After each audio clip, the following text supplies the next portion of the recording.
wrap. Whenever you're ready, feel free to start. I'm standing in Melbourne, holding up a piece of cardboard. And on that piece of cardboard, there are 7 words in black writing. Can I stay at your home tonight? Now, I'm 22 years old and I have nowhere to sleep, and I'm asking an entire city to take me in. People are laughing at me, they're recording me on their phones, they're pointing at me, and I can feel the heat in my face. And even just standing there, I felt so deeply embarrassed. But at that moment, I was staring directly into the unknown. But the unknown isn't the city, it isn't the street.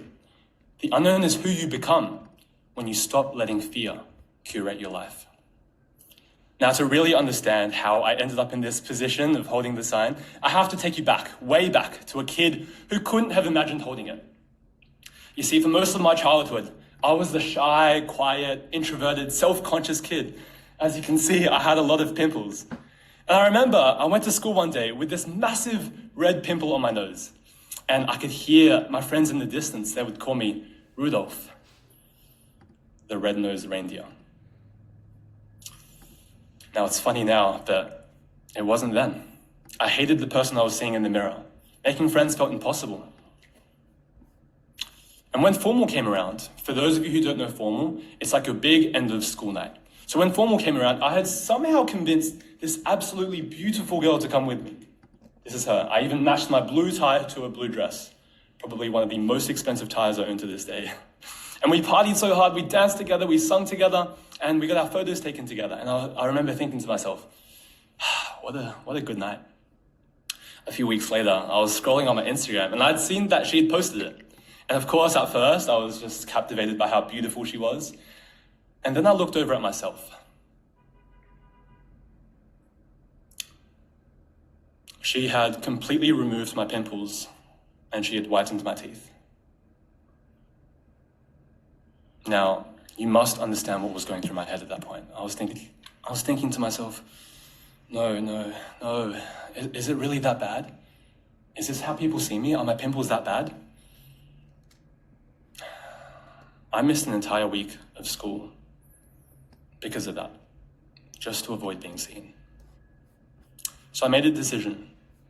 If nobody was going to be friends with me, I'm going to work seriously hard on myself until I can become someone that they can't ignore. And so I started setting these daily challenges for myself, like drinking 4 liters of water a day, limiting my screen time to 30 minutes, helping out the family, and I would document this on a video recording every single day. Let me show you one of those entries. Today is day 4 of the challenge, May the 8th.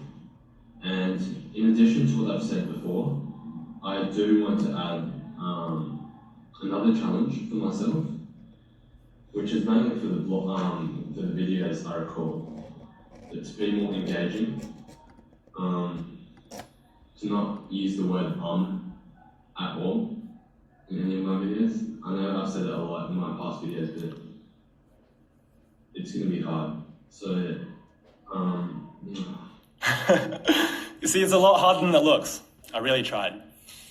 The biggest thing I wanted to fix, more than anything else, more than my skin, more than anything else, was the way I communicated, my voice. You see, I realized my voice, my communication skills, was robbing me of so many opportunities at school, so many friendships, and I couldn't communicate my value across to other people. And the more I tried working on this skill, the more I just told myself, confidence is just something people are born with. And this limiting belief carried itself all the way until my first year of university, where of course it's even harder to make friends in a new environment and a new crowd. And it wasn't until I discovered this one thing that completely changed everything. Alcohol. You see, when everyone is drunk, when you're drunk, no one really cares what you do, how you act, because no one's judging. All of a sudden, I had so many friends. It was incredible. But the thing is, I realized at night I was confident, I was social, I was funny. But during the day, I was still the same person who couldn't hold eye contact with someone. So I tried everything. I tried workshops, I tried courses, I tried coaches for communication. Not because I wanted to be a speaker, but because I wanted to actually speak. I wanted to have a voice. But none of it stuck. because I was still avoiding the one thing that actually mattered. Real people. But the thing that changed me the most wasn't any single workshop. It was a tiny daily routine that I implemented, and I still implement to this day.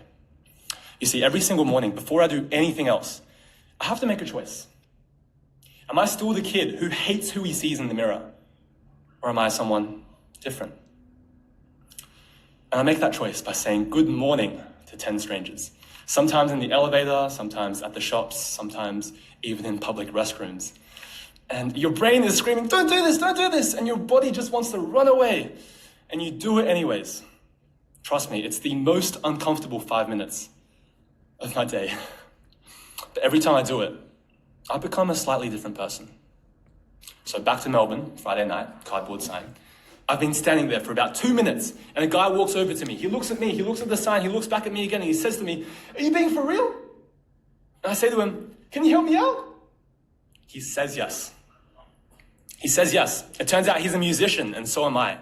And so we get back to his place, and we spend the entire night dancing, singing, talking, until the sun came up. 2 strangers who 6 hours earlier didn't know each other. 5 minutes. That's all it took. 5 minutes for a complete stranger to say yes. Now, I share this with you because the unknown isn't a new country. The unknown isn't a new career. It isn't even the stage you're afraid to walk onto. The unknown is the version of you that you haven't even met yet. So tomorrow morning, you have a choice. You can wake up as the person you've always been, or you can wake up, find a stranger, say good morning to them, and become, for one moment, someone different. You see, do it again, the next morning, and the next morning. And one day, without realizing, you'll wake up and finally meet the version of yourself that you've been waiting for your whole life. Thank you.